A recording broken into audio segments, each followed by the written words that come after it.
So, Dr. Peterson, welcome to Heiligenkreuz. Thank you. I would be very interested to know what your first impression was of Heiligenkreuz when you came here, and also then what motivated you to spend more time here.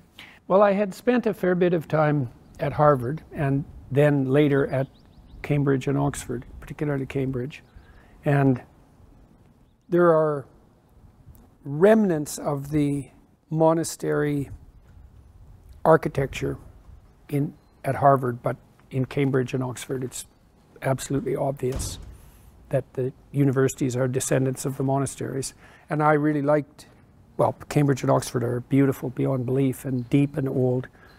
And then I had an opportunity to come here last June in 2022 and tour this monastery, and it was reminiscent of what I really loved about Cambridge.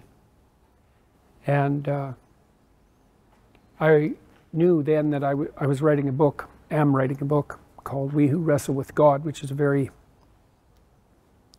disturbing book, I suppose, in some ways.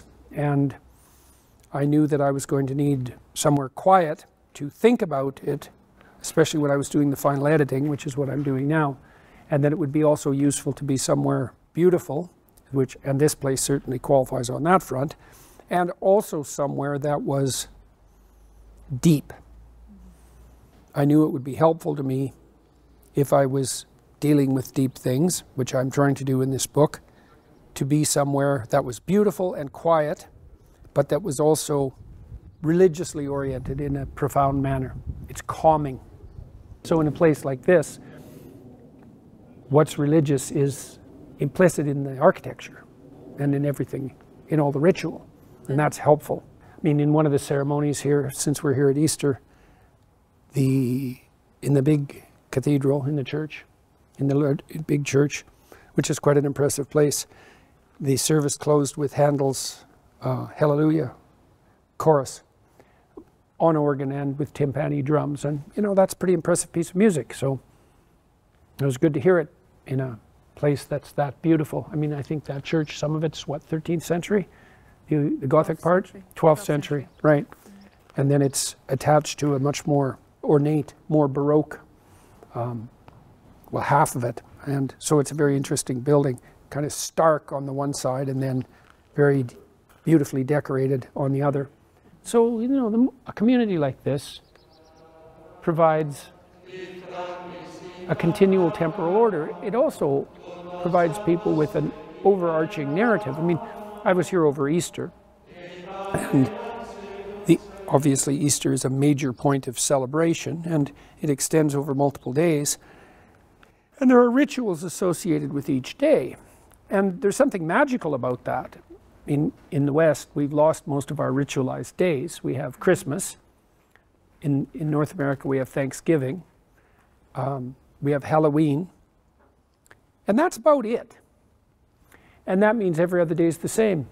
We don't have Sabbath days anymore, and so Sunday's the same as every other day. Well, I don't think we want every day to be the same. We need order and we need predictability, but when every day is the same, that can shade into a kind of bland monotony. Yeah. And the religious sacralization of the calendar adds drama to the unfolding of the year. Mm-hmm. And that's not nothing. I mean, another reason that people are so lost and searching for identity in all sorts of weird places is because they simply don't know what to do with themselves.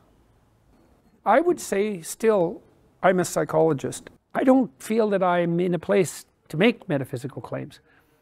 I'm trying to make psychological claims. So, for example, when I discuss the biblical stories, I'm trying to assess their significance psychologically. Now, that might have theological implications, but that isn't my area of expertise, let's say. Besides, there are things about which you can't speak, right? That you cannot speak about that which is deepest.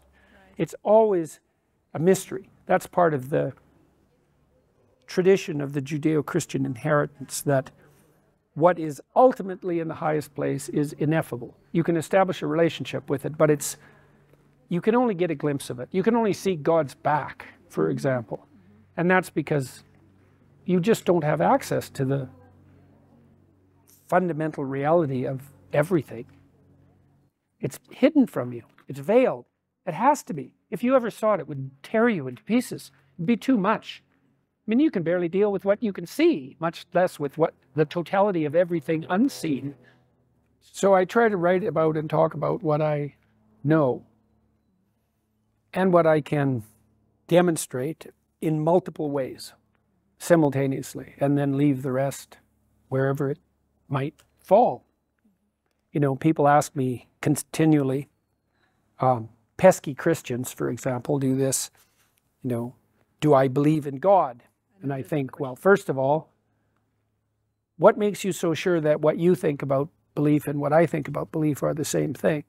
Second, why do you think you have the right to ask that question? And third, it's none of your damn business, actually. One last question. What is your favorite part in Heiligenkreuz? The fountain inside the corridor. The one that's, what is it, 900 years old, all covered with moss. That's a pretty impressive, magical place. That's like Lord of the Rings magical. It's very, very cool, very beautiful.